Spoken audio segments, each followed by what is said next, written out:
Another exciting installment of the Never Ever Show. I'm Heisenberg White, and with me today is one of the most prolific live streaming Predator enthusiasts I know. We've been good friends for a few years now, and fortunately I was lucky enough to get him to agree to do an interview with me between trying to illegally enter a women's fencing tournament in disguise and crying about the Chicago Bears, which do take up much of his time. You can catch him on his channel almost every Sunday night at 6:30 Central Time. He does live streams to talk about To Catch a Predator, shares his personal opinions, and wishes his many followers happy birthday. Ladies and gentlemen, please welcome Mr. Clobbering Time. Thank you, Heisenberg. I am thrilled to be here. I am a little upset that you mentioned the fencing thing. I told you that in confidence. I didn't think we were on, but that's okay. That's okay. I'll have to tell my editors to cut that out. Hopefully, I'll make a note of that later. But outside of those things, take us through the average day of Mr. Clobbering Time, so that people know what it is that you spend your time doing. I'll tell you, man. It's not as exciting as like you would think. Like if I'm not at work, I'm probably streaming or just like sitting around watching YouTube. You know, I'll go out and have a few. I'll have a few highballs with the boys from time to time, but for the most part, man, I'm really kind of like I'm kind of a homebody. I just kind of chill, watch movies, and you know, if I'm watching like some Lorne stuff or you know, I really don't have I don't have a lot going on, you know what I mean? But I immerse myself. Like work is just so like busy for me that like when I have free time, I'm usually asleep or just kind of like chilling out. I'm surprised with how busy you are that you still find the time to stream and talk as often as you do. Tell anybody who might not be familiar what it is you do on your channel and why, or how you're separated from the other people. What is your personal spin on the TCAP content? Well, you know, I don't think I innovated anything. The other thing I really innovated was coming on at a regular time. So basically what I do is every Sunday night at 6:30, I do a Lorne Armstrong podcast live stream. And I just play Lorne calls and talk over them and go, yeah. And for some reason, you know, I think it really benefited me having a particular time slot. I think that was the only like innovation that I made. But I've gotten to a point where I've gotten a pretty good crowd show up. And I think a lot of that is because, well, most of it is because of the Lorne calls, because people love like the Lorne stuff. And then the fact that having a regular time slot where people know at 6:30 Central Time, you just pop on Clobbering Time's channel and he'll have some bullshit playing in the background, and you could talk to other people in the community. Yeah, I was going to say, you're incredibly receptive to live comments as they come in. You're very responsive, and that high level of engagement is sort of nice. We're not just listening to some video you've already recorded in the past. Everything is happening live, which is nice. And even though some of it is still some of the old material that we've seen time and time again, every time there's something new to look forward to. There's something new to bring to the discussion. And as we learn more and more details come out and more time passes, you begin to see, you notice little details of things that start to pop up frequently. You notice certain traits of Lorne that don't seem to go away in Lorne and other Predators that we've discussed. But this isn't the TCAP show. This is the Never Ever Show. Yeah, no, we talked about Lorne enough. Yes. If you want to hear more about Lorne, like I said, every Sunday night, go check him out. I have a couple of questions I'd like to ask you. I have 10 questions prepared, and you are absolutely allowed to ask me any questions or to respond to any of these questions. I think I'll answer most of them with you. Okay. This is my attempt to get to know you as a person.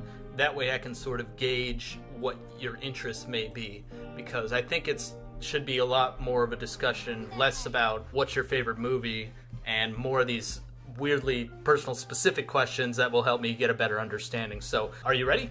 I'm ready, man. Let's do it. All right. This may be a big one. What is the closest you've ever come to dying? Oh, shit. I mean, I remember the closest I felt to dying was when I had a kidney stone. But Oof. Closest yeah, that was the worst, man. That was absolutely the worst experience ever. Closest I ever came to dying, God, I don't know. I got it. Have you driven in some bad winter storms? Yeah. Oh, yeah. I mean, being from Chicago, you drive a lot where you're slipping all over the road. That reminds me, there was a time where I was driving up this hill. It's a highway, but it's a raised highway that goes over like train tracks, and it was January or whatever, and my car just did a complete.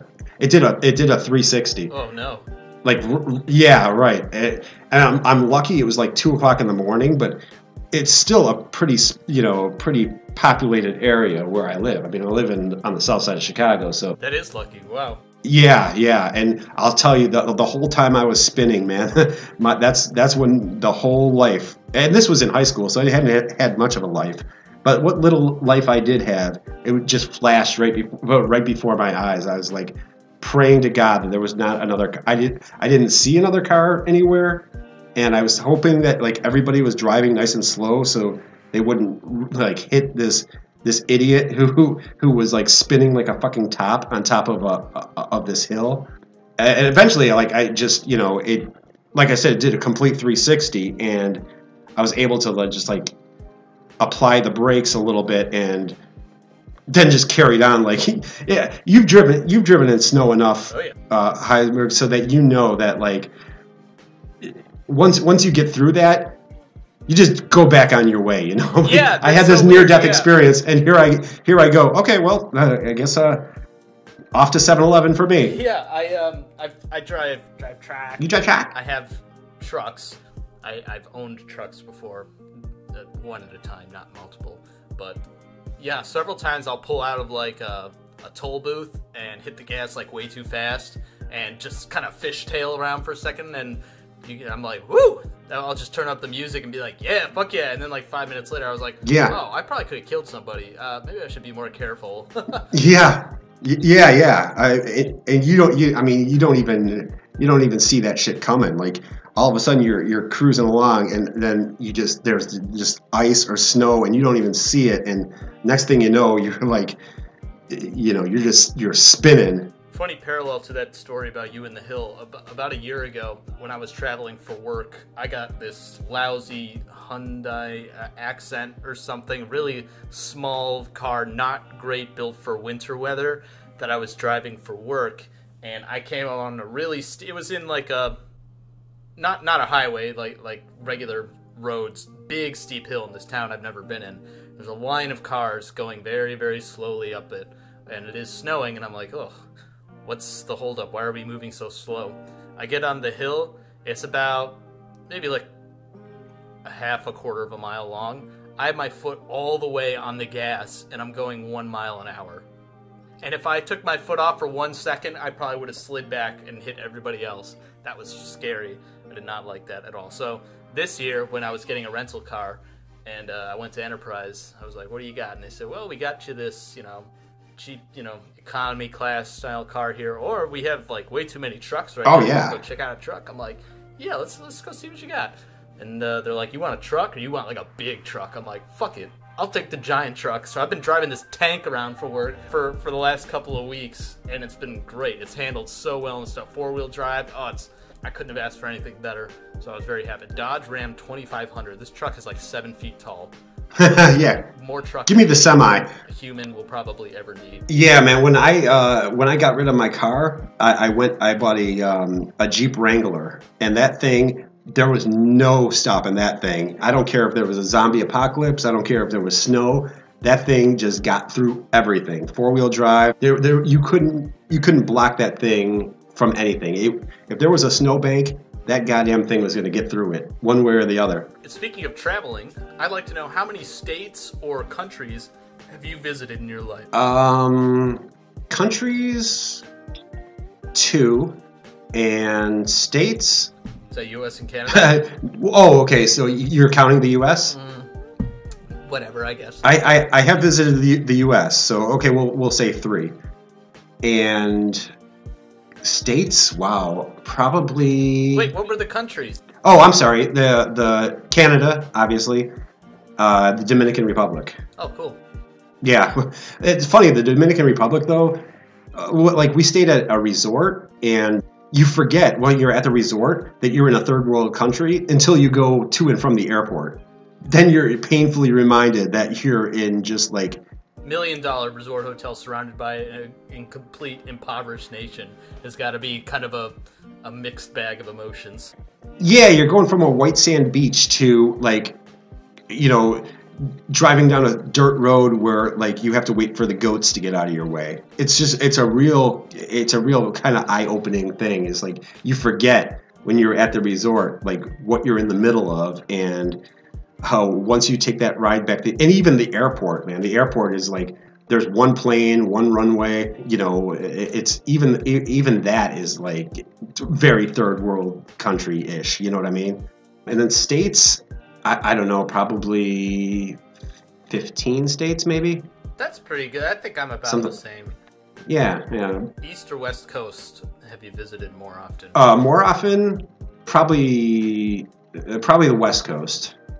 Yeah, I've been to California and Oregon and Nevada. And so yeah, I'd say the West Coast, and then all around the Midwest. Really, I haven't really been to the East Coast much. I went to Chicago for the first time. That's right. A couple months ago, and that's I think the furthest west I've ever been in the U.S., which isn't very far. But I have been to London, England, and that's something. Home I've been. That's right. The Harry Potter. The Harry Potter. You went to Hogwarts. I sure did. Yep, I saw where they were. The movies were filmed. I was one man in a group of all women. That's right. That went on this trip. There was one other guy, but his girlfriend was on the trip too. So no, he doesn't count. At the hip, yeah.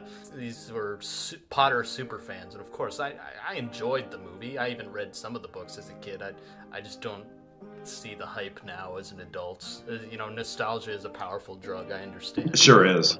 And it was a very cool tour. If anybody ever wants to go check it out, it's all the original set designs, props, and costumes. All these little interactive things that you can do there. It's really cool.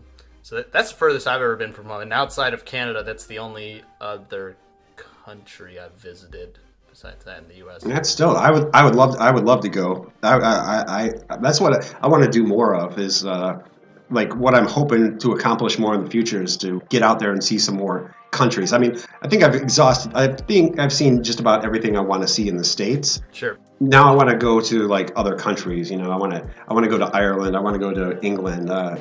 Eat different food, drink different drinks. Sure. People. It's exciting. Yeah. I need to do it more often. I'm going to New England, Massachusetts for the first time this week, actually. Oh, nice. For work. Well, so as a Bills fan, I'm not entirely thrilled about that, but Yeah, well, I'll only be there for. And it's going to be, it's the spring, so all the bad feelings, they don't come back till fall. No, yeah, you're right. All right, now this is interesting because this was something that took me a long time to do, to get around to doing it for the first time, like an embarrassingly long amount of time. But, yeah. What was the first concert you ever attended? It was Alanis Morissette. In what year was that? Like 97? Where was she performing? It was at, I don't know what they call it now, because like every one of these venues is now like rebranded. It was the World Music Theater on the south side of Chicago. That turned into the Tweeter Center. I don't know what the fuck it's called now, because it's probably like Comiskey or in Chicago has been rebranded like 4 different times. It was Comiskey, then it was the U.S. Cellular, and then now it's like GuaranteedRate.com Stadium. So I don't know what they call the World Music Theater now, but that's where it was. It was a big outdoor venue in the. How was the show? She was great, man. I loved me some Alanis Morissette. I don't remember if she had anybody open. She probably did. I just don't remember who it was. Do you remember how old you were? Yeah, I was. God, I had to have been what. 97, so I was like 13, 14, something like that. I don't think I got to go to my first real, I think I've told this story once or twice before, but my first, if you can even call it, real concert experience was when I was at the Jersey Shore, and I saw, in like 2016, I saw the Beach Boys. Oh, yeah. What's left of the Beach Boys. Yeah, right. Which was nice. It was a very small indoor event with a lot of old people, but... Yeah. It was good. They were vibing. It was a nice show. followed up a year later in 2017 when I was 22 years. I was 21 by the first time I went to my first concert, and 22 I went to Canada to watch the Gorillaz live, which was really cool, really fun. Oh yeah. And since then I've been to 2 almost kind of big concerts just because I could have gone for free.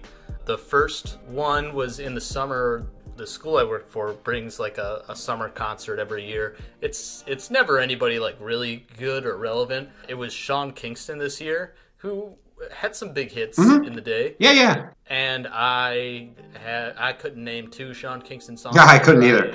And it was free. So, and people were like, "You gonna come to the concert?" I was like, they're like, it's less than a mile from your house and it's free. And I was like, all right, fine, yeah, I'll go. So I went with a couple of friends, and it was all right. It was not the opening act, I think, was better than he was. He did not perform very long either.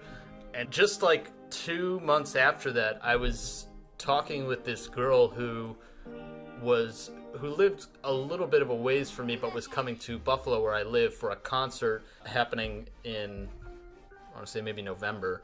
And she had originally gotten tickets for her and her boyfriend, but they had split up, and she had this extra ticket, and some friends were going, do you want to go? And I was like, sure. So I saw the Chainsmokers, which very popular. Everybody likes it. It was a good show. Very visual. They had some cool... They had one of those, like, at one point, one of those steel balls come out with like the motorcyclist inside doing the loops in the ball. Oh hell yeah, that was really cool. That's what I'm surprised. I'm surprised they put on like that big of an extravaganza.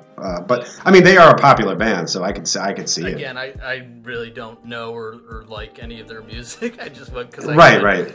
Oh sure. Much I got pretty drunk at that concert. I'm not gonna. Yeah, I've been there, man. I've been in a few mosh pits that I probably that I'm probably still recovering from to this day. This is exciting though, because I was always so hesitant because none of the groups I ever liked ever came to Buffalo.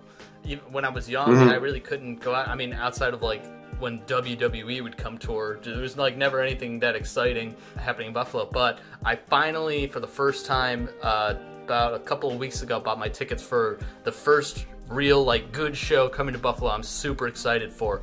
It's the Rage Against the Machines tour with Run the Jewels. Oh, nice! And I'm like both of those groups so much. So hell yeah! I'm so excited. I bought those tickets when they went live at 11 o'clock a.m. on a Thursday, and by 11 o'clock they were only like 300 section only. Yeah, like they sold out real fast. That's awesome, man. Hopefully the guy from Rage doesn't get arrested between now and then for climbing on some shit or making some kind of political statement and lying on lying in front of a tractor or whatever crazy shit he does. I just can't stand his rage against the machines. The machines are here to help. He's raging, man. Hey, he is exactly as advertised. That dude rages against that goddamn machine. I'm more excited about Run the Jewels though, to be honest. I don't know if you've ever heard them before. Yeah. Yeah. I love me Run the Jewels. Yeah, they're good. Okay, here's a sad question. Uh-oh. What was the most disappointing food you've ever eaten? Oh man. Gosh. I keep hearing about like the Popeyes chicken sandwich. You remember how that was like last year where like people were killing each other for the Popeyes chicken sandwich? And I'm like, oh, I gotta get a hold of me of a Popeyes chicken sandwich because there's blood flowing in the streets because of this stuff. And I had it, and I much prefer like KFC or Chick-fil-A or basically anyway. It was fine. It was okay. But you wouldn't kill anybody. Well, I did, but I mean, it wasn't because of the chicken sandwich. It was just it was Thursday. But yeah, no, it wasn't, like why people were waiting that. I mean, I guess it was a big deal to people because they'd never had one before. But yeah, man, when I had it, I was extremely disappointed. I can't even remember the last time any sort of food had that much hype around. I know, right? Like, and that was a big thing, man. Like they were selling them out for a chicken sandwich. For a Popeyes chicken, for a fast food chicken sandwich. Like people were actually like rioting in the streets over that shit, and it was like I said, it was fine. Well, they got you to buy one, so I mean, I guess. Yeah, oh no, the hype machine caught me. They caught me hook, line, and sinker, and I did. I bought one, and that's probably the last one I'll ever buy. Something that listeners of this show will soon learn are going to be something that is going to appear as a reoccurring theme is my hatred and disdain towards Moe's. Yes, they are not. I remember that. Chipotle is better. I don't know what Moe's is. Is that like a chain in the East, or is it? You ever been to Chipotle? Chipotle, I know. Okay, picture that. Worse environment, worse quality food, and their queso tastes like vomit. Oh, well, that... And my word is the truth. Nobody can tell you otherwise. I'm 100% true. Don't even... But what, is that a chain somewhere? It is. Okay. Yeah, it is. I've seen them all over the place. Yeah, I don't think we have them here. I said, well, stay away if you... Okay, thank God they don't have them here, I guess. Yeah. Now I'm staying away. I thought when I first heard you talk about Moe's, I was like, did you get a flaming Moe, Heisenberg? Oh, I wish. I thought you meant the Moe's Tavern. Oh, yeah. Like you're not gonna badmouth Moe's Tavern. They have pickled eggs for $1. Moe's in the show The Simpsons is better than Moe's the Mexican place. And I would imagine. Yeah, it sounds like it. Some people are really like fiercely defending Moe's, but really, wow, I've never heard of it. Yeah, I've never heard of it. Well, we'll keep it that way then. Yes. Yeah, no, I'm going to. I'm steering clear. All right, here's a good one for you. What's wrong with the kids today? There's something wrong with the kids today. I don't know what it is. You know what it is, Heisenberg? It's social media. Social media is the devil, man. Everybody's got their phones and everybody's on Twitter and Facebook, and there's no privacy, and it's so easy to how do you? I don't even know how you would conduct a test now, or have a report due when there's anything that you could ever want on YouTube or on just Google whatever you're looking for. I don't know how anybody learns anything now, because like when I was a kid, there was dial-up, but that didn't do jack shit. So I don't know, man. I think this social media culture is the issue, and it doesn't help that now we have influencers. I think that's what's wrong. Like anybody who is promotion of this nearly unobtainable lifestyle. Yeah, like people like Jake Paul and shit like that, who have no discernible talent but are multi-millionaires. And I guess people see that shit and they think, oh, I could do that too. And then you got the prank channels and people are legit dying. Like the girl who shot her boyfriend. Yep. Because she was gonna shoot through a book or whatever. People are just thirsty for fame, but they're not willing to do any of the work to get it. So they pull stunts and they do shit on we should not know who Kim Kardashian is. We know way too much. That's the problem with the kids today, Heisenberg, is they know who Kim Kardashian is. 15 years ago, we wouldn't have known who Kim Kardashian was, and that's the way it should be. Social media, that's a good answer, by the way, because you have this dichotomy. On the one hand, everybody has a voice, but because everybody has a voice, it's sort of lost its impact. Yeah. To go on Twitter and say some sort of opinion, and even to get retweeted by 10,000 people, will be forgotten in half a day. Of course, yeah. Completely irrelevant. But at the same time, that same medium to communicate can be so harmful and detrimental to people. It's so much harder to spread positivity through social media than it is negativity between cancel culture or cyberbullying, especially. Yeah. People think if I say some mean shit on Facebook or Twitter, get over it. It's not a big deal. But it really does hurt people a lot more than they realize.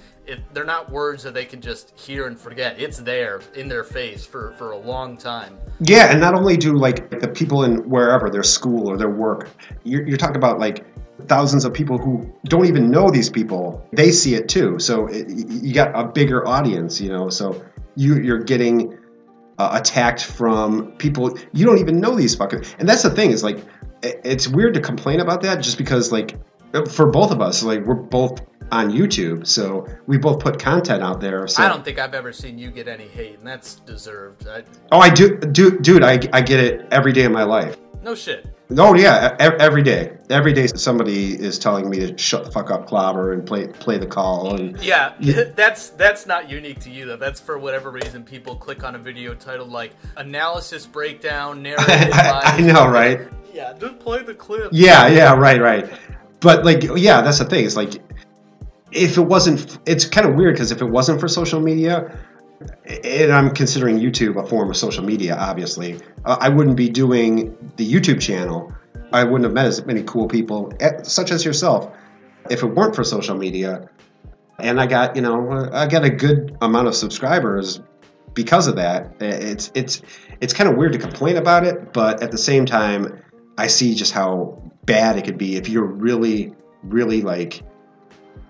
I guess it's one of those things where if you're using it for the right reason, yeah, that's what I was going to say, because if it was up to me, I really would just abandon it altogether. I need it as a sense of just keeping up with some things that are going on, but sure. The best use of my time, in my opinion, is when I can retweet or share things that my friends have done, or family, or anybody who's ever done anything artistic or creative or put themselves out there in any sort of way. I'd love to be able to say, look what, this person I knew did this. Yeah. This is so, go subscribe to them, go follow them, go pay for their services, go order something from them. I'd love that. To share merchandise. I have friends that have merchandise, Yeah, well, I mean, you were one of the very first guys who was kind of beating the drum on Mr. Gigi.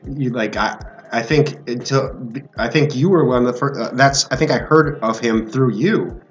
You were probably in his first 100 or 200 subscribers or something. Like you were somewhere between maybe the first 500 and 1,000, maybe even before then. But yeah, not only was what he was doing awesome, mm-hmm. but behind the scenes, and this is the case across a lot of our community, behind the scenes, they were just great people. Yeah. They were open to advice and criticism. They were friendly and knowledgeable about the things they were doing, but weren't afraid to, to try and experiment or learn more things. He's gotten much bigger, along with some of my other friends who have watched their channels grow throughout these last couple of years, and they still, every now and then we'll exchange texts and just be like, hey, congratulations on this big achievement, thank you, hope you're doing well. We still exchange pleasantries like that, and that's just, humility and talent will get you very far on the internet. Yeah, for sure. And earn you a lot of longevity.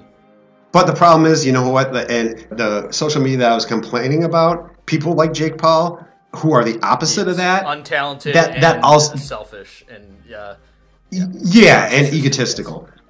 That also gets you very far in the short term. So it's kind. Yeah. I guess you're right. But there are so many great people and friends that I made here that have not surprised me, because I knew that they were going to be successful, but I'm still very impressed with how far they've come. And to be honest, I think even by this point, maybe next year, you may be looking at double or even triple your current subscribers. I hope just for being yourself, which is great. You have some good thoughts and points, and I can tell in the future, if and when you do break out into other things, I think you'll have a very committed fan base that will follow. Oh, I hope so. Thank you, Dan. At least I hope so. Yeah. Yeah, that'd be great. I love doing the Lauren stuff, and I probably will always do the Lauren stuff, and I'll always do the Sunday with Cod. Well, not always, but for the foreseeable future, I don't see myself stopping that. But I do have other interests, obviously, and we're going to be talking about movies and TV and stuff. But yeah, I did a Neil Breen stream not long ago, and I watched the Cooking with Kay and stuff. So there's other stuff that I like that I want to dive into more, and hopefully people will be okay with it. Either way, I'm gonna do it, but hopefully I don't lose too many people. It would be wise to follow, otherwise I think they would miss out on something pretty cool. Thank you, Heisenberg. And I gotta say, I've always been a big fan of yours, and I like that you're kind of venturing off to kind of do other things. I'm really a big fan of this show. It's been a pleasure to do something new, but with the same community that has kept me somewhat interested and relevant. And that's what I love about the show is you think of Clobbering Time as, oh, he's the Lauren guy who goes yeah, but you don't really know too much about it. It's nice to be able to talk about other things, and it was nice to hear Wes and Arrested and Baked talk about other things other than pornography or To Catch a Predator. They've been some great guests and longtime friends as well. Yeah, they were fantastic. All right, speaking of like getting to know each other in terms of media that we're interested in, I want to know, in your opinion, what is a cinema classic that should be talked about more but isn't? This can be a genuine answer or an ironic one. So a cinema classic that you mean it's considered a cinema classic, that you consider a cinema classic. Oh, that I consider a cinema classic.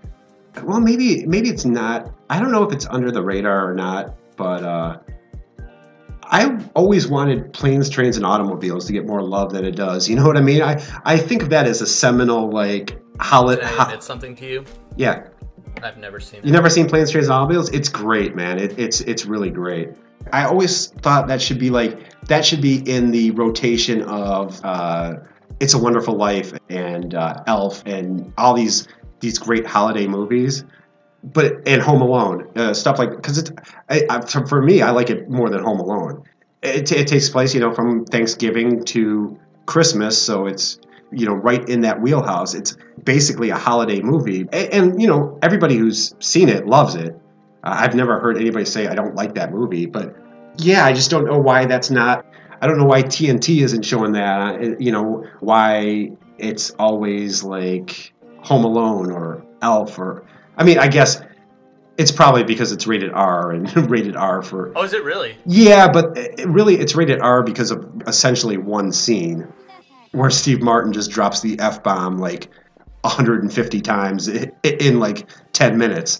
But nice. Other than that, it's pretty like it's a John Hughes movie, so it's a pretty tame movie. Have you ever heard of the movie Lawless with Shia LaBeouf and Tom Hardy? Yeah, Tom Hardy, I saw that yeah. when it was in the theaters, and there was a lot of hype around it before I saw it. And normally I just don't see standalone action films outside of John Wick or the Marvel movies.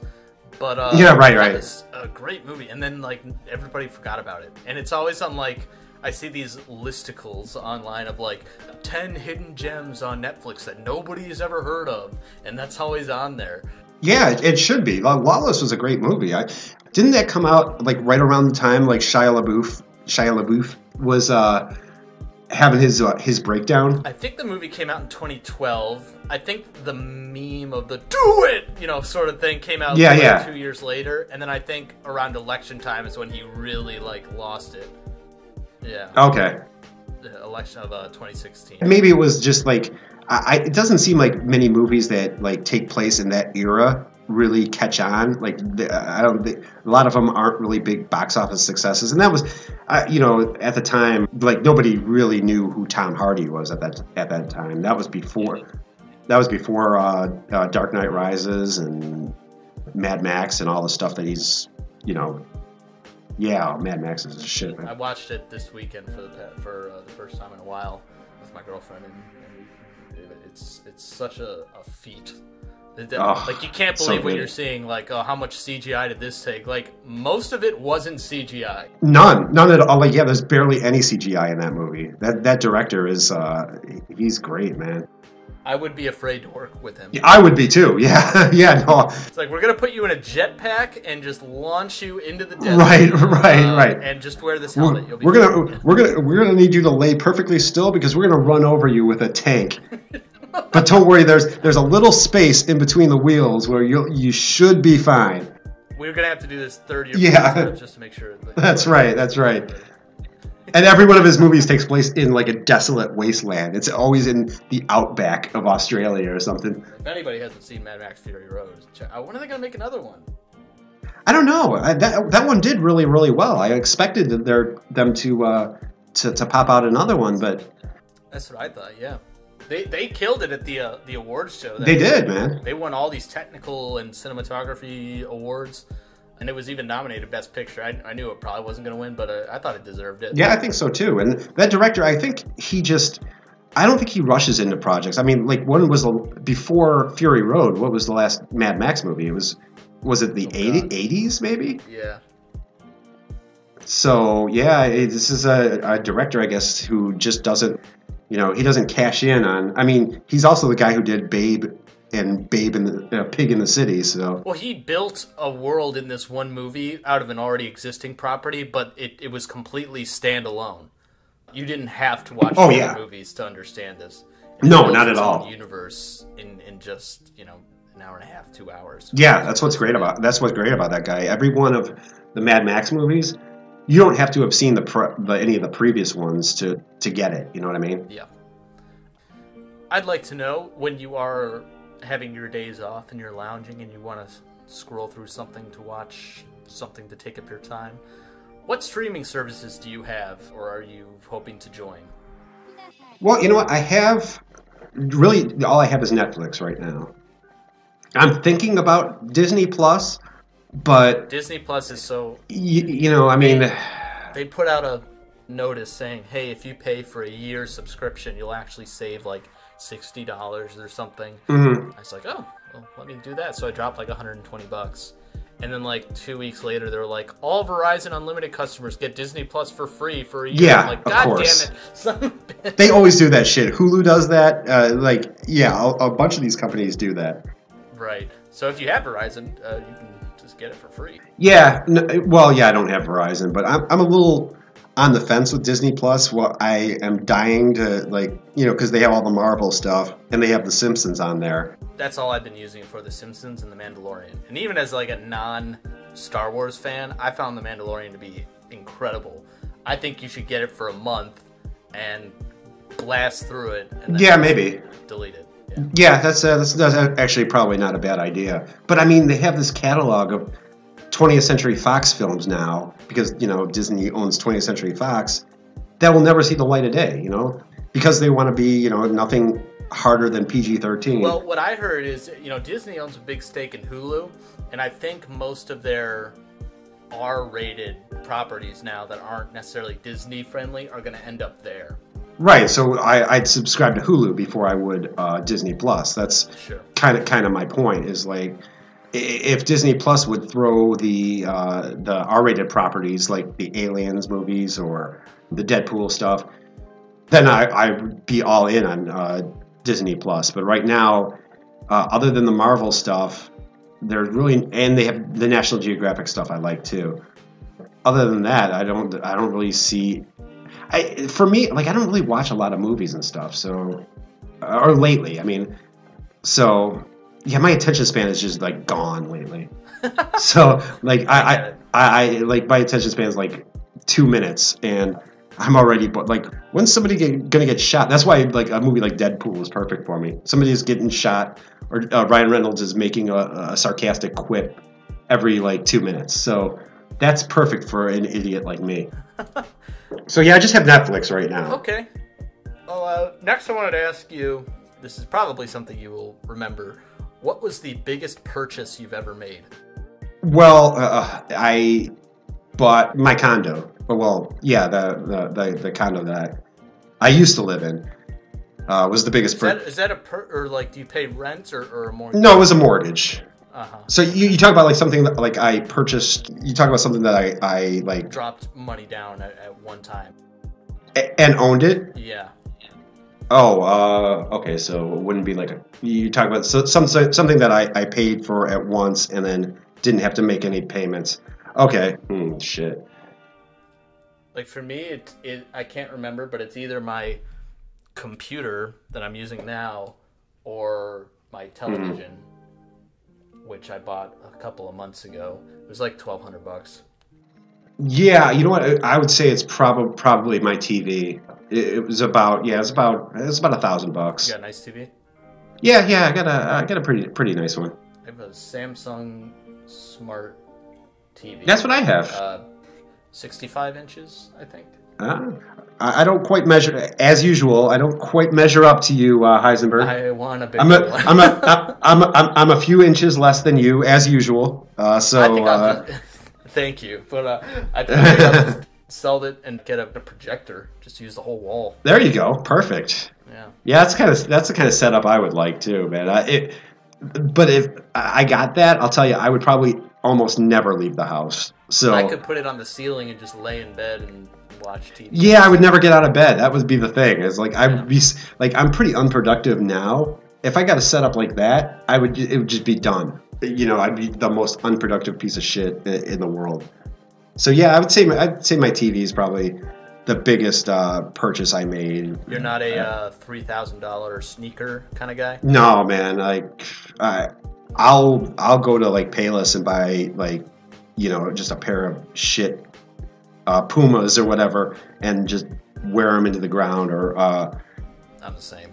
Yeah, the Chuck Taylors or whatever. I'll just wear them until they fall apart, and I'll just buy another one. I used to be into the Jordans and stuff when I was out of high school and stuff. But now it's like I can't justify spending that kind of money on a pair of shoes, $200, $1,000, whatever it is. Yeah. Sports is something that you and I talk about a lot.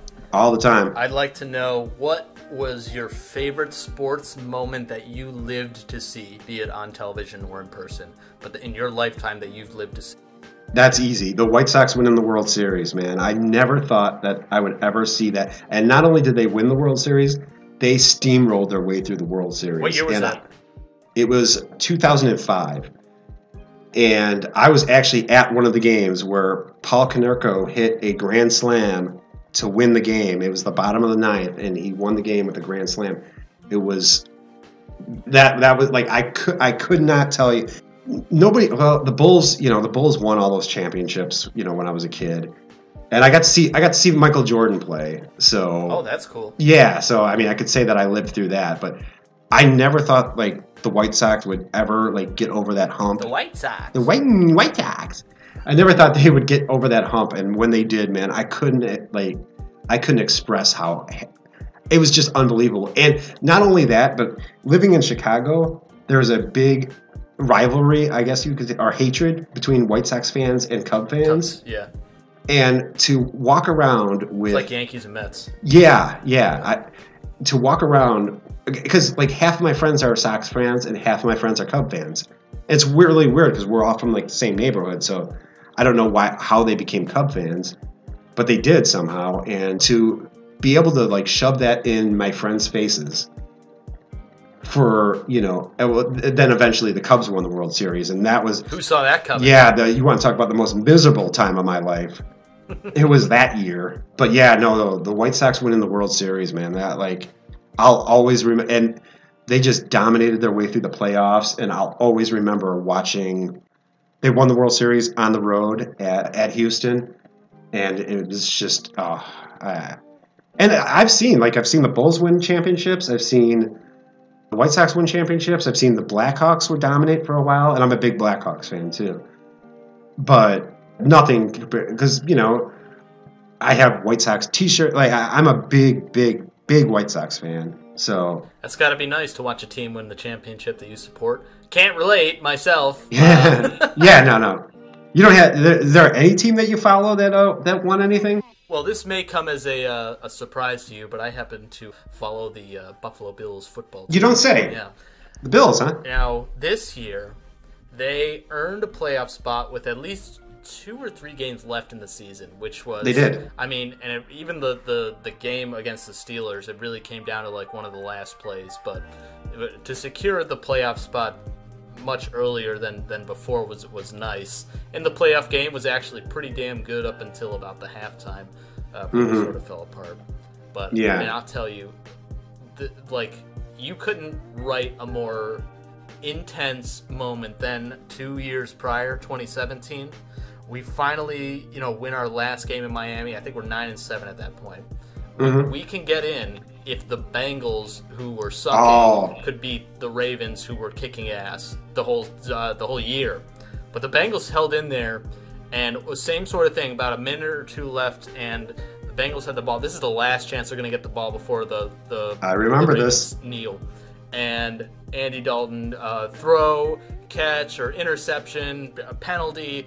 Holy shit, it was 4th and 12, and from about his own 40-yard line, throws this perfect threading the needle pass to Boyd, I believe, and he runs it in. Me and my brother were watching. It was New Year's Eve, and my brother, who we are separated because we just live in different states now, because where he goes to school and where I live, but he came up with me, and I think as soon as it happened, he jumped up and screamed. I knew that there was still like a minute left in the game. I'm like, let me contain myself for a second here. But as soon as the game was over, we looked at each other and just hugged and ran outside. It was about 20 degrees.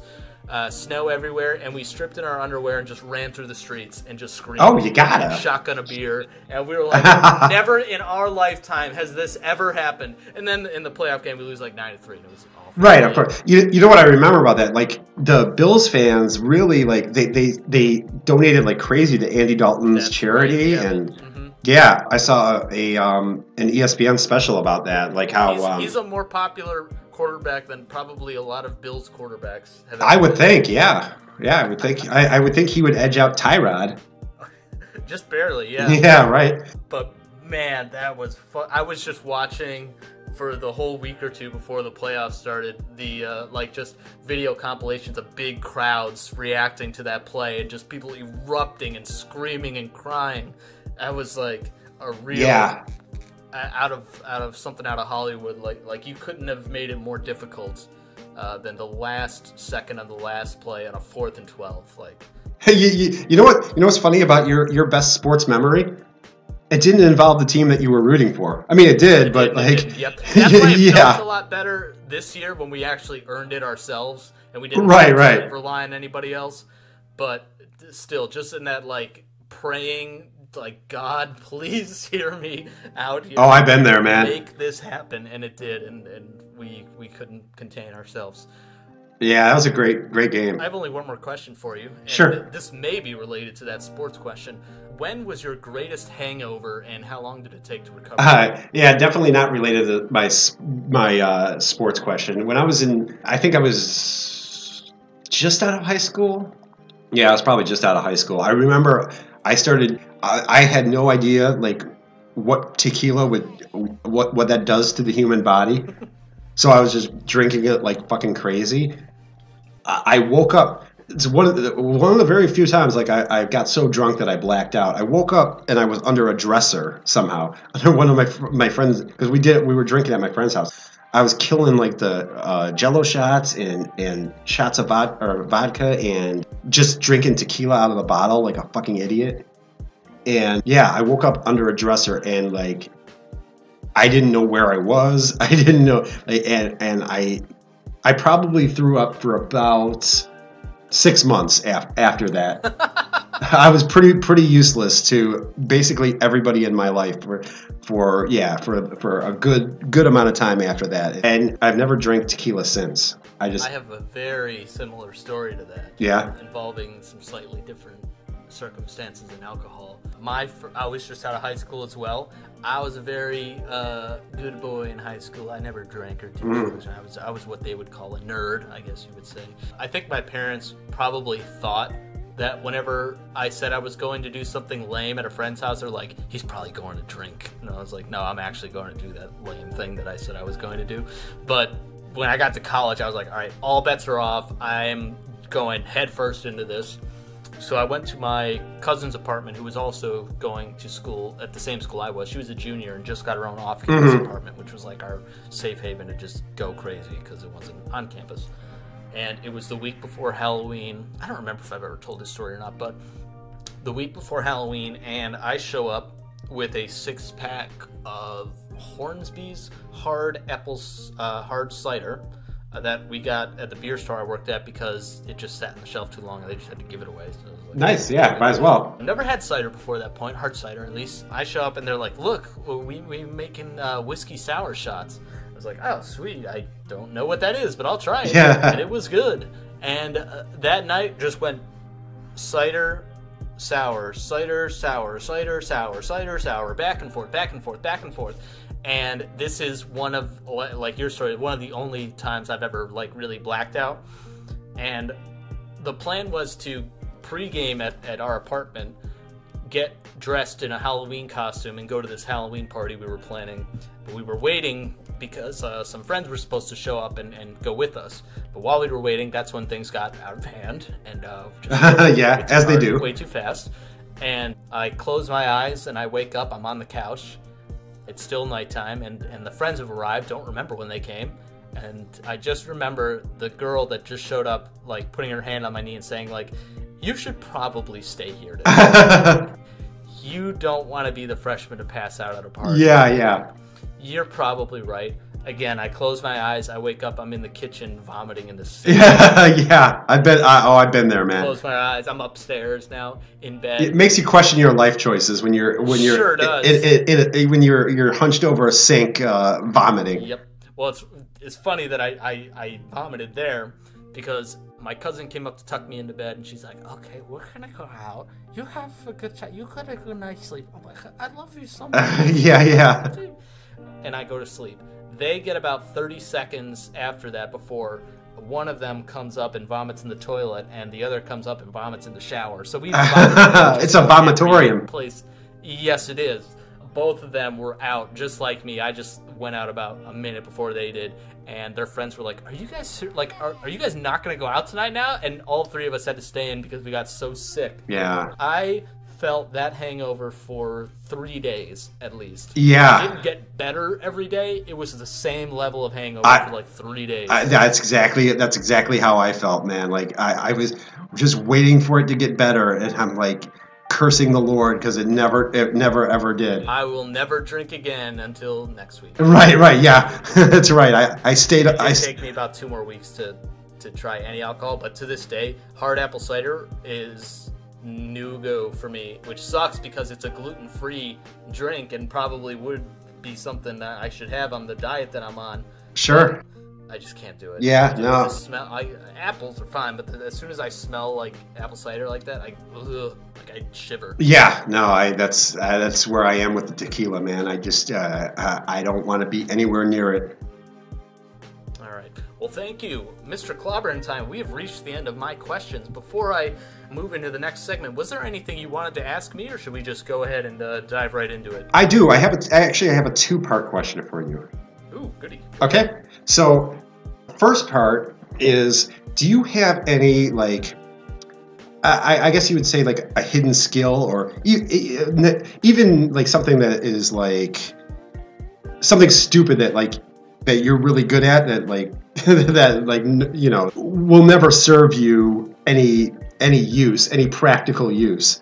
Like, do you have any kind of like hidden skill? That's part one. And part two. Thing two is, how long is your penis?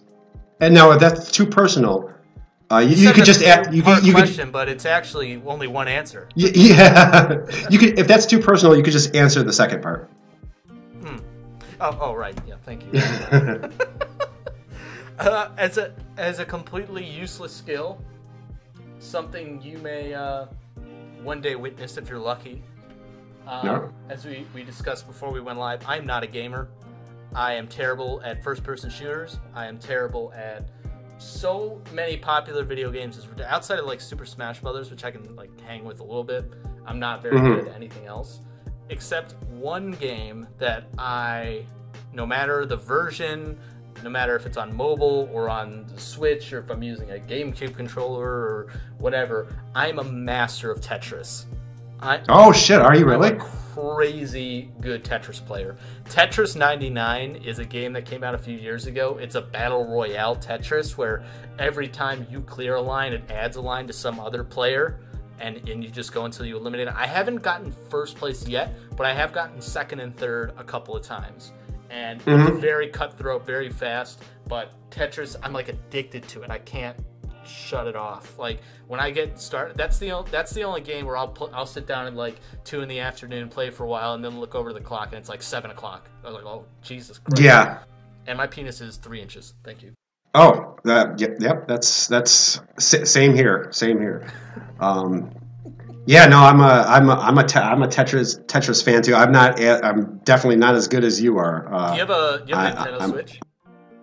Yeah, no, I don't. I don't have a Switch. We could play Tetris 99 together, actually. Oh, you'd fucking annihilate me. I once that music starts getting really fast, I start fucking panicking. No, I wait for it to get fast. Is when I can like really think on my feet fast like that. That's when I get really good. Yeah, no, that's when I have an anxiety attack, and I just like run away from the phone or whatever I'm playing Tetris on. Right, and of course, there's no practical use for that. There's not even like a transferable skill. Like, outside of like if I'm helping somebody move and they're like, how are we going to fit all this furniture in this car? I might right. be like, well, Dan's time to shine. Let's go. Do do do do do do do. That's when that music just starts playing in your head, and every box is a 4-block figure. Tetramina, or I think they're called Tetra. Yeah, I don't know. Okay, but yes, that was a great question. Thank you. Listen here, I already have some ideas of things I'd like for you to check out this week. All right. And time-wise, we both work pretty busy schedules, but we tend to be free around this time each week, so we can aim for next week. But if you need additional time, okay, no problem. I think we could do next week. Okay, so I have a couple of suggestions for you here. I've got a TV, movie, album, the musical artist I want you to check out, as well as the wild card. The wild card is easy for me. I want you to get Disney Plus for a month. Okay. And watch The Mandalorian and watch The Simpsons to your heart's yeah. And let me know if you think something that is going to be worth renewing after a month. Yeah. So if you were looking for a sign or a push to try it, this is it. Yep. Okay. That seems fair enough. I can do what is it, $12.90, whatever it is. Yeah, I can. Maybe not even that. Yeah, I can invest in a month of Disney Plus. I was thinking about getting it. So. Well, there you go. Okay. Now, TV. There's a show that ran on Comedy Central for a while that I know some members of this community especially love, or would love if they haven't seen it, you too. Nathan For You was on Comedy Central for quite a few years. It's on Hulu now, but there's other places you can get it. I would love for you to check that out. All right. Yeah, I've never heard of it. Is there any stars in it that I? Nathan Fielder is the main host of the show. Okay. It is, the premise is all I'll give you, but because each episode is very different. But he goes to business owners, small business owners, and gives them business advice. But it's always terrible, awful, ridiculous, stupid advice. But I love it. He delivers it with such confidence that they agree to it, and it's just watching it unfold. And 80% of the time, it does exactly what you think it would. But the other 20%, it works insanely well, much beyond anybody's expectation. And I think that is something, the comedy in that is something I think you will get a big kick out of. So I want you to check that. Sounds right up my alley, man. That sounds great.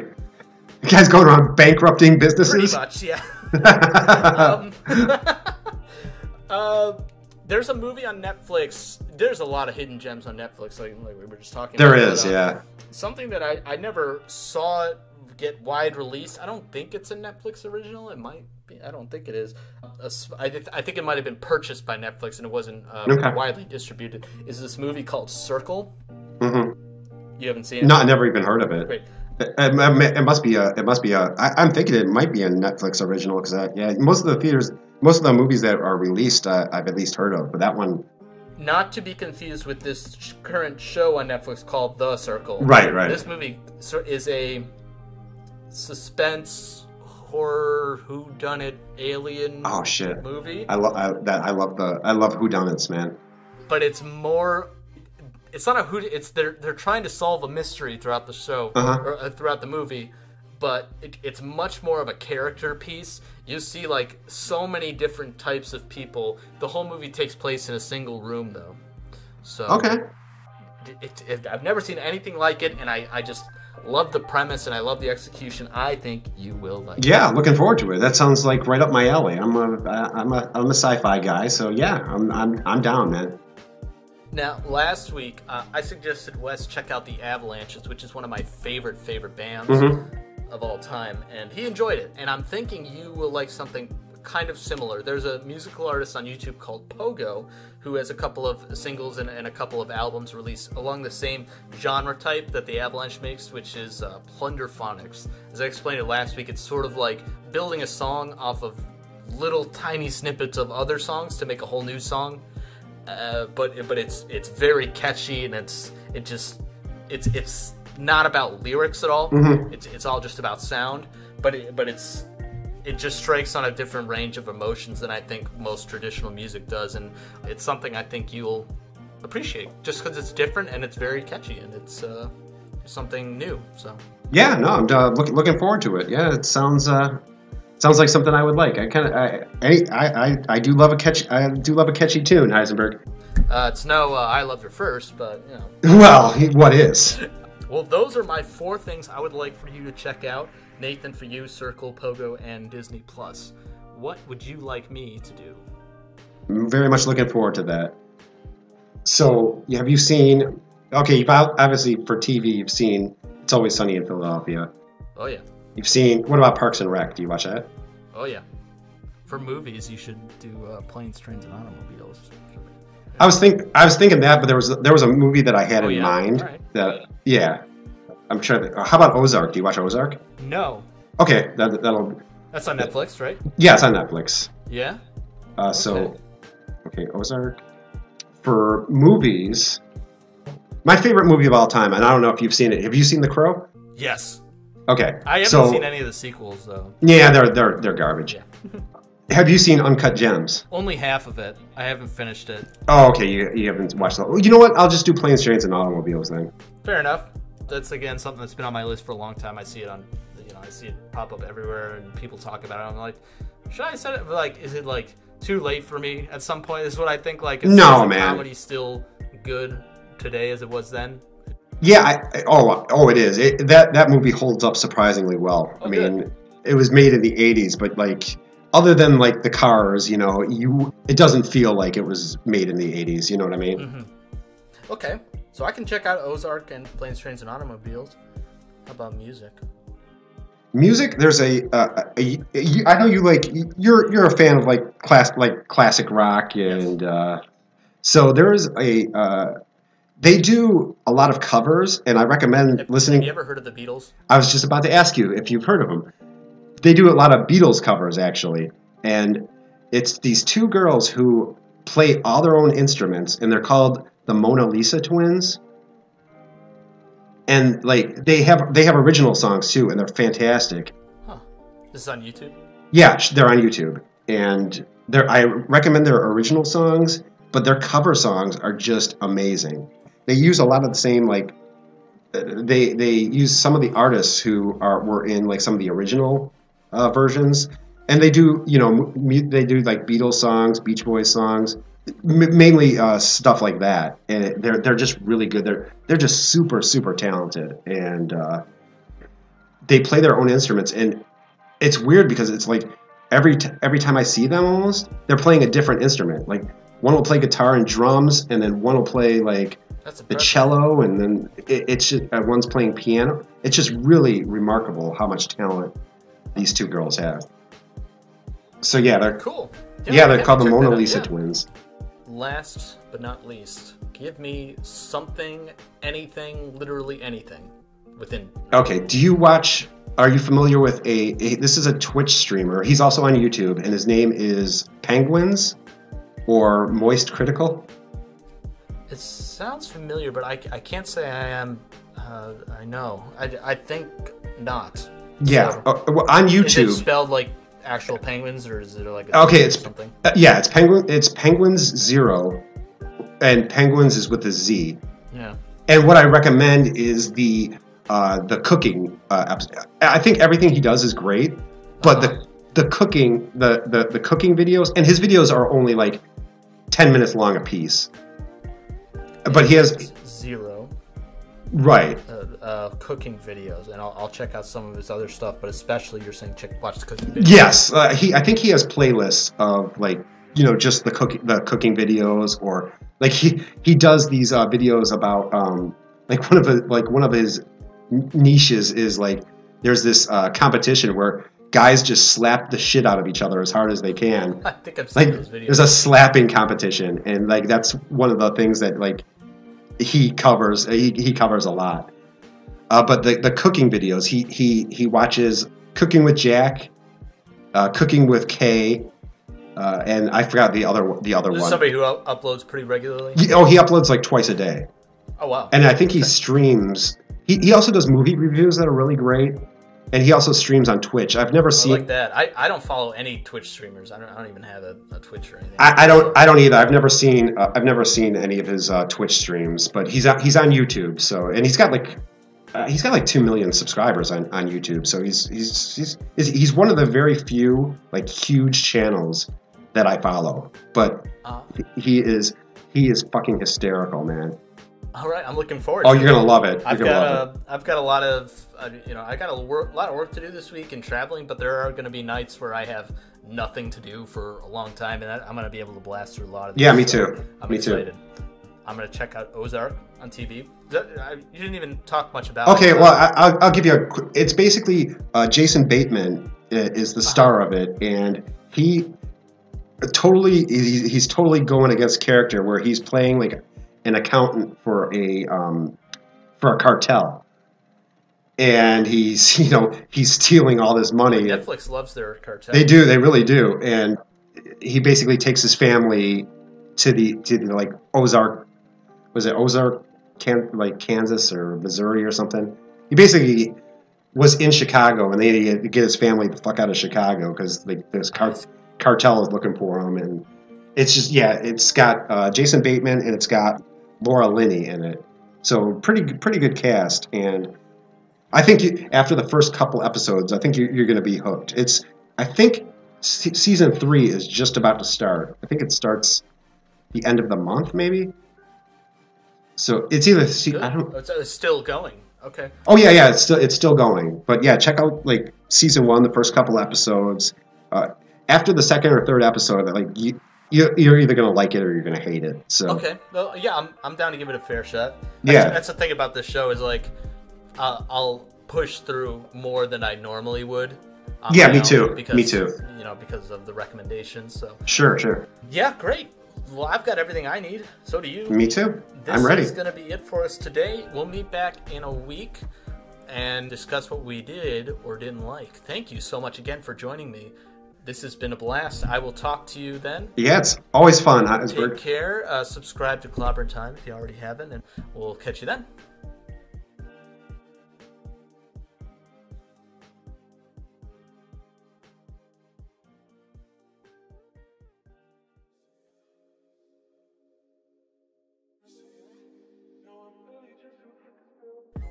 And we're back. Another short week. We both had some free time this week to get things done and check out the suggestions the other person has made. This is going to be one of my favorite part 2s to record because I really enjoyed a lot of the things I was suggested. Not that I haven't before, but I was just surprised at how I seem to have missed these things in my life that otherwise are totally up my alley. Clobber, thank you for joining me again. How have you been? I've been great, man, and same. I really look forward to this as well, just to talk about the stuff that you've recommended. You hit the ball of the park with these recommendations, man. Excellent. Where would you like to start? We could start movies if you'd like. All right, sounds good. I checked out the now I know comedy classic Planes, Trains, and Automobiles, which I have through some cosmic mystery have managed to avoid watching growing up, considering it has some of my favorite actors in it and is totally something you'd see on like ABC Family around Thanksgiving or Christmas time. I liked it. It was funny and about as perfectly, it captures that era and time very well, and what was funny and how Steve Martin delivers his comedy is just always going to be great. The script and the idea I thought was cool. I really liked it. There's parts of the movie you can really tell where they just like let the camera go and he's like, all right, just be as obnoxious as possible. Yes, right. Just make as many noises, as many gestures as you can to be as distracting and noisy as possible. I got a big kick out of that. Also, what is this cast? I kept seeing like cameos of like really now big named actors. Like, I think Kevin Bacon was in the beginning of the movie. For like 10 Kevin seconds. Bacon was the guy who stole Steve Martin's cab. What the heck is that? There was like a couple different instances of that. I thought that was funny. Mm-hmm. It turned out to be insanely wholesome, too, at the end. It had a nice little ending as well. I won't give anything away if you are also in the 1% of people that hadn't seen this, but thank you for getting me to get around to seeing this now. So, well, my pleasure. Yeah, it's definitely a favorite of mine, and I think we talked about it earlier that I'm surprised that it isn't more of a like holiday classic.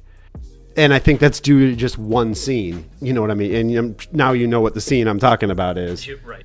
I think you would be seeing that get played on TBS or TNT constantly around Thanksgiving, around the holidays, had it not been for that one scene. I mean, that one scene was what gave it the movie an R rating.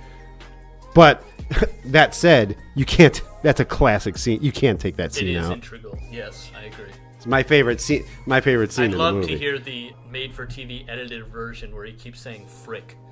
Yeah, that's about what it is. Yeah. Honestly, I would rather them just like censor it out than like replace it with a frick or a freak, or you know what I mean? Yeah.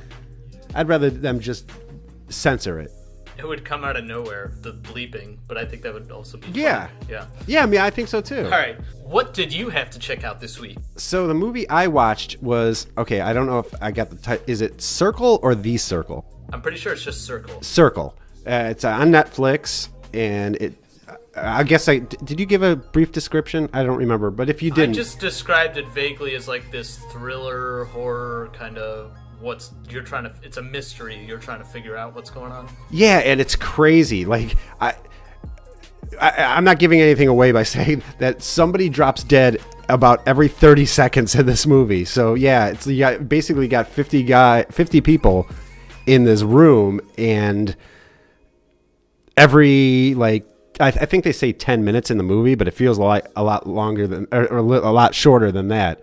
One of them gets just destroyed, and it's basically all these people voting for who's next. It's a crazy movie, and once you start like kind of identifying with a character, bam, it seems like they're gone. But did you have any guesses as to who was going to make it to the end?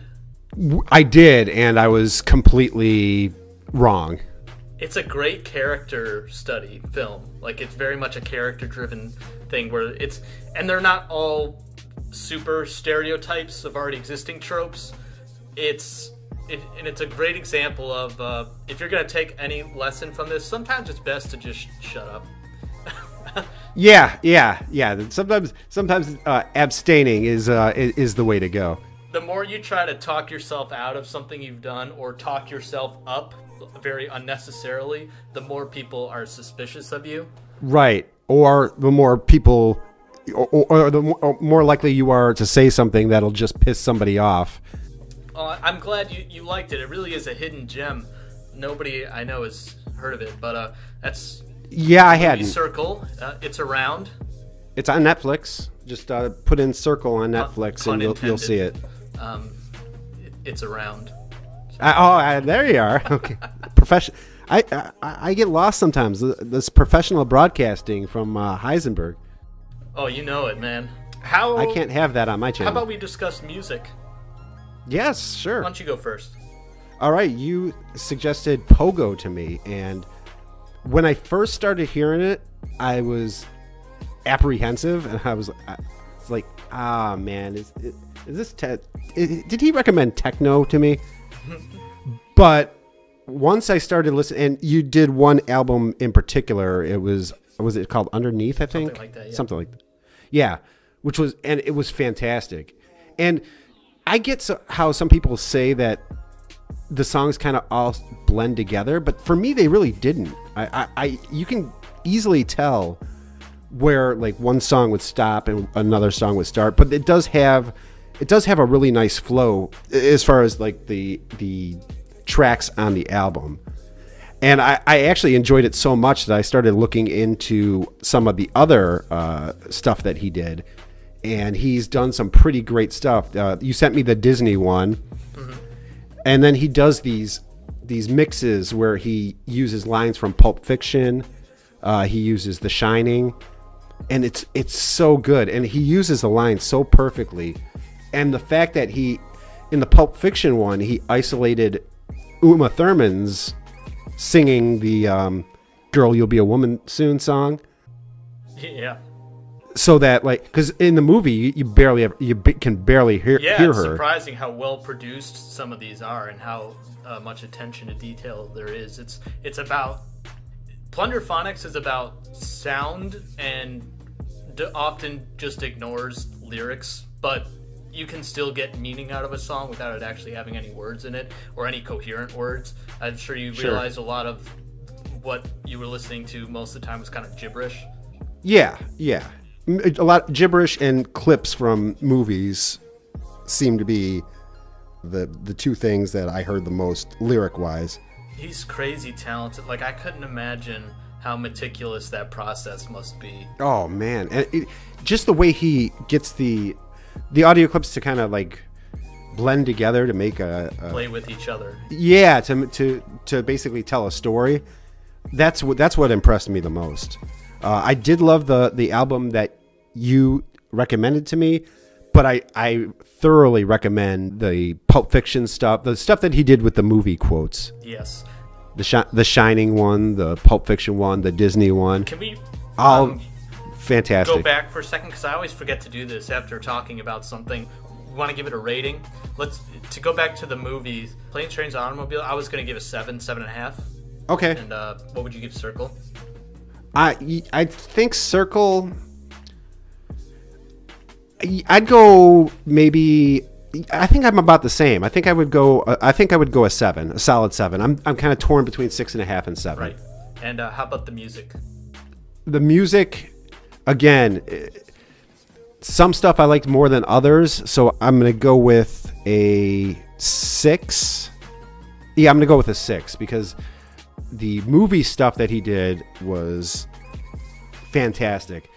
The album was, while good, didn't reach that that high level for me. So I'm going to go with a 6 on the music. Okay. My musical endeavor involved another light pogo YouTube musician or set of musicians, the Mona Lisa Twins. 2 female singers who are insanely talented in terms of music. You can tell that they probably went to school. I don't know how much you know about them personally, but I'm going to guess they went to school for music or music theory or music education or something because of their strong sense of not only how to play an instrument, but also how to play many instruments. Yeah. Which you said was pretty impressive, and I was surprised at as well. I listened to a couple of tracks of theirs. Singing is pretty damn good. It's about an A+. They got some great set of pipes on them. The instrument playing is, like you said, is probably the most impressive thing that anybody can not only play but also master so many instruments, which is so cool. I listened to the one I really liked was their cover of the Zombies' "Time of the Season," which is like one of my favorite songs. I always love covers of songs that I like. I don't ever really try to say one's better than the other. They're all different. But I really like that. Their art, presentation, and editing skills were also pretty cool. I was surprised with the visuals that they would have some of these things. They have a big Christmas catalog, and I can tell this is exactly the type of alternative stuff that you should be listening to around Christmas time. They had a pretty impressive Christmas catalog. So the strange thing is, as much as I did like it, it really isn't anything that I normally would listen to on my own. I listen to maybe 1 or 2 channels on YouTube that do different covers of different songs in different styles, but for what I did listen to and what I checked out, I actually really enjoyed it. I'd give it, as fans of music and music on YouTube, probably around an 8. Nice. Oh, good. Yeah, and their father was a studio musician, so I assume that there it is. That they probably learned from him growing up. Plus, he was around. They've been their whole life been around musicians. So, and they also have original songs too, which are pretty fantastic. What a neat thing to take advantage of as a child. Yeah, it's like you said, it was crazy with just the different instruments. Like there's one video, I'm like, did you just bust out a harp? Are you playing a harp right now? It's just. Do you not know how to play harp? Well, you never had harp lessons. I'm a bit rusty. It's been, of course, who didn't take harp lessons in elementary school? But it hasn't been since elementary school. I gave that up to pursue the accordion, obviously, and the pipe organ. Yeah, you're talking about some stuff I did when I was a juvenile, and back then I was a juvenile. Yeah, I know what you're doing. That little JP dub for you, baby. You just can't escape it sometimes. No, you can't. You really can't. Well, that's good. Okay, so far we're 2 for 2 on things that we've sort of explored and liked. How about television?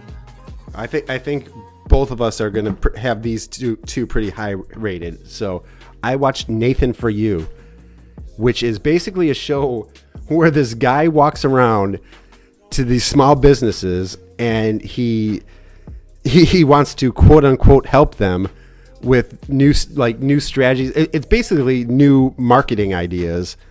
The episodes that you had me watch were the Santa episode where he wants the mall to do Christmas in July, basically. But there's an issue. So that kids can... Yeah, there's a slight issue because Santa's has a few blemishes on his arrest record. And he tends to tote guns around with him. As Santa would, I guess. Big guns. He's not walking around with a little 22. This isn't a character, by the way. This is a real mall Santa and an actual person who dresses up like Santa professionally. Right, but looks like Santa 24/7. Like he doesn't shave after Christmas. This guy is living as Santa basically 24/7. What a life. Yeah, right. Was that the one? See, I forgot which ones were part of so which. that one in the first season, the Santa one, also had the petting zoo. The petting zoo, right. Which probably gave me my biggest laugh when first of all, he had these workers sign non-disclosure agreements by penalty of death. Wait, you gotta tell me the idea, though. Oh, right. Okay, so basically, he wanted to make a viral video where a hero pig from the petting zoo, saves a goat. Obviously, like they couldn't just leave that to nature to do, so they kind of just set up like a little track, and they basically had divers like 30 like people pushing the pig along and pushing the goat along. Right. So yeah, he had this whole group of people to set this thing up. He had everybody on the set sign non-disclosure agreements, and he threw death penalty in there just to throw it in. And there was even one guy one guy wouldn't sign it, and he took him over to like a train track, and was the implication that he was going to push him in front of a train. Real I swear stuff. This is not scripted. Yeah, that's what made it so funny. Like the guy's just like, it's like the least intimidating person I could ever imagine. Oh right, and that's the other thing is that this guy is probably like 6'1" and like 130 pounds, and he's trying to intimidate these like Teamsters and these like probably veterans, because I think that's what the diver said that they were, and takes them to the train tracks. Oh my God, man, that was the funniest thing ever. But then success, kind of. Yeah, sort of. Only not so much for the petting zoo. just a little personal victory there, because he fooled everybody. And if you continue watching this series, a couple of times he's done some stunts like that have made national headlines. Yeah, I've been watching a lot more of the. You gave me those two, and well, there was one episode. And then the other ones was it the funeral home? Was it the ghost realtor? And the realtor, the ghost realtor, where he finds some of these people. I like the exorcist that he found, and the medium. Where he finds those people were fucking crazy, and it was so funny. And was that also the auto mechanic one? Yes. Okay, right. So the auto mechanic, where he hooks auto mechanics up to lie detector tests when they're doing an estimate. Which is, completely impractical, but a genuinely good idea. Yeah, definitely. But my favorite was the testing of the where they keep asking him if the host Nathan he'd be strapped in and they would ask Nathan questions to test it, and they kept asking him if he's ever masturbated to pornography on the internet, and he of course says no, and then he completely says, well, I don't know how valid this test is, but we'll do it anyway. Like 3 times. Yeah, like 3 times. Just to be clear, this test isn't totally perfect because I was in it the other day and they asked if I watch pornography, and it said I did, but I really don't. So yeah, some of the stuff this Nathan guy does, I'm surprised he hasn't gotten his ass kicked. That's right. Yeah, he must have some security on standby. Yeah, because I like I said, I watched more episodes of it. One was a pizza one, and a vandalism one. It's just crazy, and he again, he's so funny, and he's so deadpan, which makes it even funnier. I love that show. Yeah, that show is definitely a 9 for me. Oh, that's so good to hear. I was definitely waiting to recommend that to somebody, and I knew it was going to be a good fit for you. So definitely keep one. I can give you some more suggestions for like really, really good. They're all great, but some really good episodes. But I'm so happy you liked it. I've been plugging through more every day, man. And speaking of marathoning television, again, something I just can't believe passed me by is Ozark on Netflix, which has some serious Breaking Bad vibes to it. Mm-hmm. Like, it's basically, it's sort of there are a lot of parallels to Breaking Bad, but because it's a Netflix show, you can tell they can get away with a lot more than AMC ever could. It's so engaging. By the first episode, I was hooked, which is good, because I hate when somebody says, like, oh, check out the show, just get through the first couple episodes, are not that good, it gets better. Even Breaking Bad's first half of the first season is pretty good. It's not perfect, but this one right away, not only was the pilot good, but I thought, I had my doubts, like, okay, you know, they blow their budget on the first episode, they go way too big and way too crazy, and then everything's going to be really slow after that, a slow build-up. Nah, there was exciting things happening throughout the whole series, every single episode. I've gone through about 6 or 7 episodes now. Yeah. They're long episodes too, and I just kept wanting to keep going and going. I really enjoyed it, and I was excited to hear that there's another season coming out. Yeah, the end of the month. Very soon, so I was happy I didn't get this and then they would immediately cancel it. Yeah. Because I would have been upset. But that's got a 9.5, I would say. I was enjoying it more and more as the episodes went on. I would, instead of, sometimes I'll like lose interest over time if the story isn't moving in a fast enough or good enough fashion. But now it's doing a great job of keeping me engaged, and I think I'll have to continue. I probably wouldn't have even watched it had it not been for Jason. I'm a big Jason Bateman fan, and first of all, he's unbelievable in this and completely against anything that he's ever done before.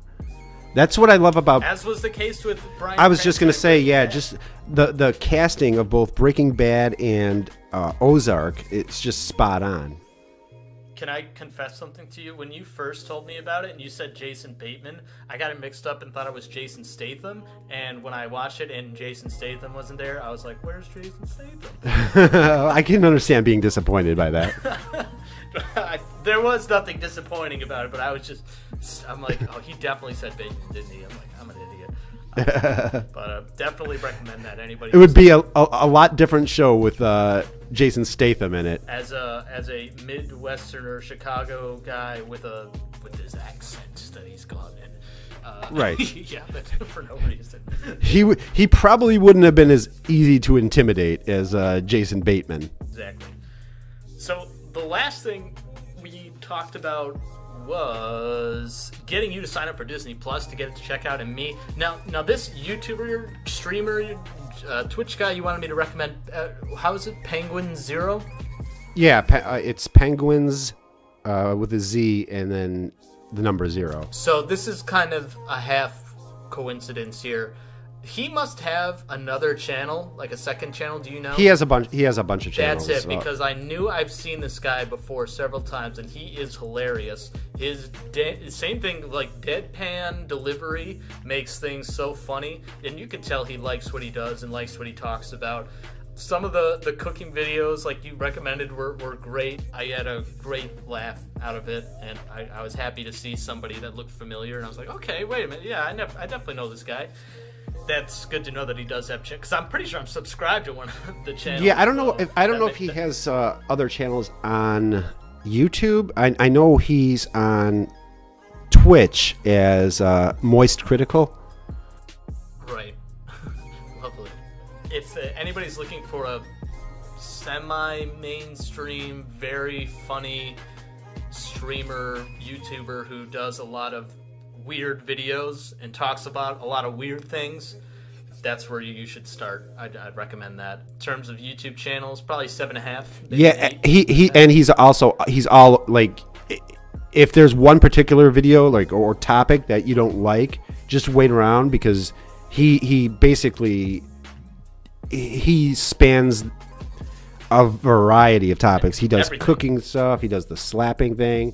He's doing Corona, but like he also does really good movie reviews. So I think he does. He uploads the movie reviews to YouTube as well. So having a good character and good editing skills will get you very, very far on this platform.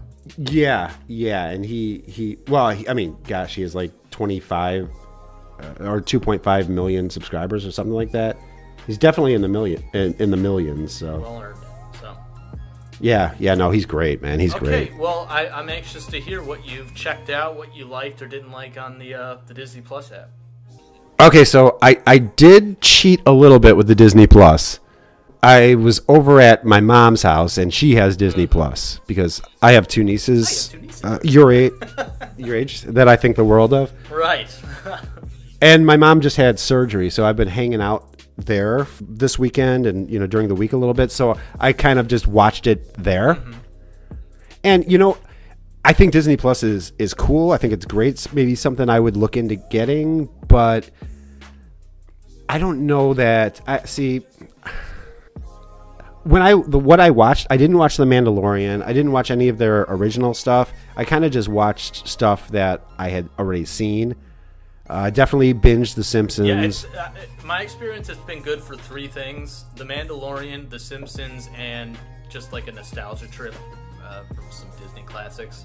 But mostly The Simpsons. And yeah, for me it was The Simpsons and just some of the Marvel movies are basically what I watched. And yeah, I did watch some of the old school the Pixar stuff. Yeah, it's an impressive catalog, and it's going to keep growing. And I'm really, really excited for WandaVision and Winter Soldier, Falcon and the Winter Soldier. Those are going to be there's a couple Marvel projects in the works that are going to be cool. Would you consider getting it then? You know what? I think if they expand even more, if they start putting some of the 20th Century Fox stuff on there, then I would most definitely get it. But the fact that it's, everything has to be PG-13 on there, or it's not going to be on there, I don't know. I just think that kind of limits the enjoyment that I would get out of it. They can do that. There's a chance that they might expand their catalog like that. I would thought, since they own so many other properties and other streaming platforms, that they're just going to dump what they can't put on their big platform, just offload it to Hulu. Right. Yeah, I would probably consider like the bundle that they have with where you get Hulu, Disney Plus, and ESPN. That would probably be more likely, but it really wouldn't be for the Disney Plus. Well, I did enjoy going down memory lane and then watching The Simpsons.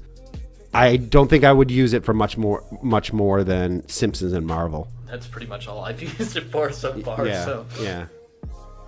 As far as a rating on that, I'm right in the middle. I'm going to give it like a 5. I think that's pretty fair. And there's still time to see if they add anything worth checking out or changing.